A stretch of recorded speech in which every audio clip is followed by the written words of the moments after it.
दोस्तों, हमारे वीडियो पसंद आए तो लाइक और सब्सक्राइब करना ना भूलें। धन्यवाद।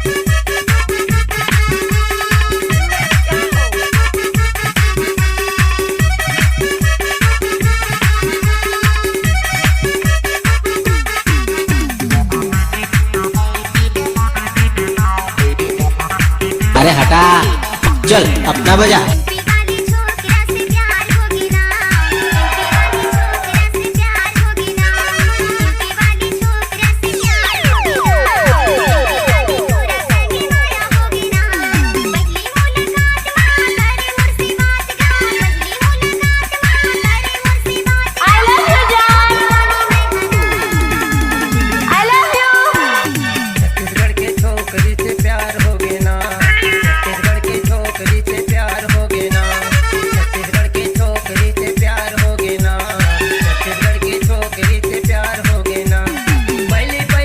दोस्तों, हमारे वीडियो पसंद आए तो लाइक और सब्सक्राइब करना ना भूलें। धन्यवाद।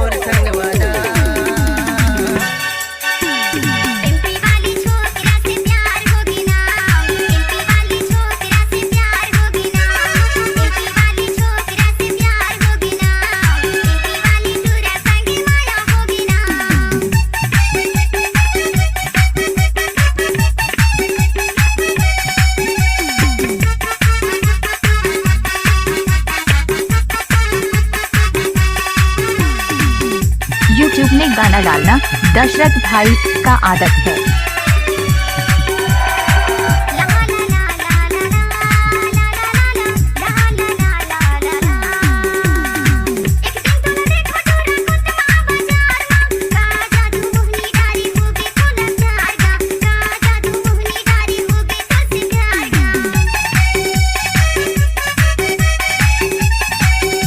क्या नाम है? डीजे दशरथ परस्ते।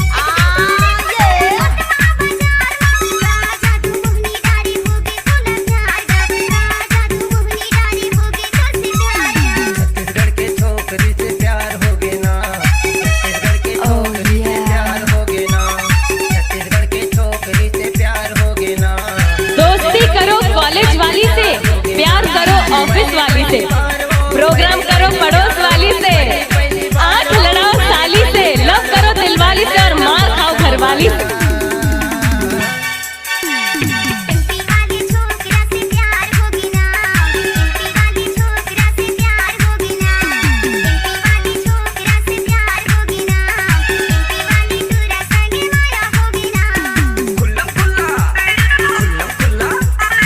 धमाका लेकर आ रहा है भरा टोला वाली दशरथ परस्ते।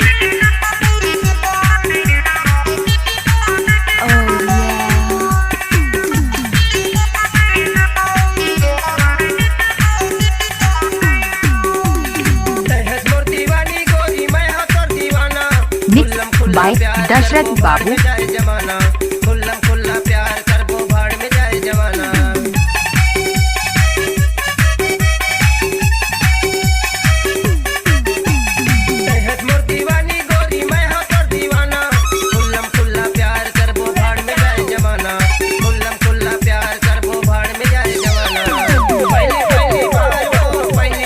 दशरथ परस्ती भरा टोला वाली।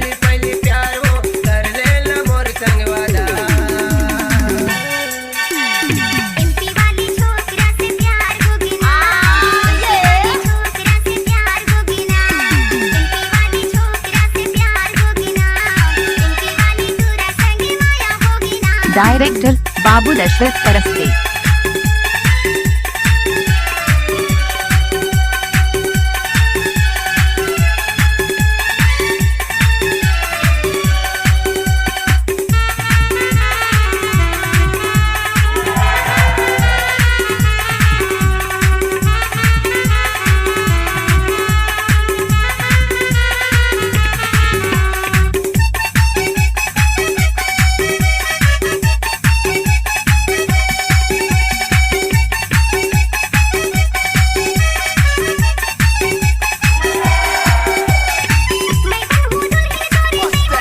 दशरथ परस्ती भरा टोला वाली।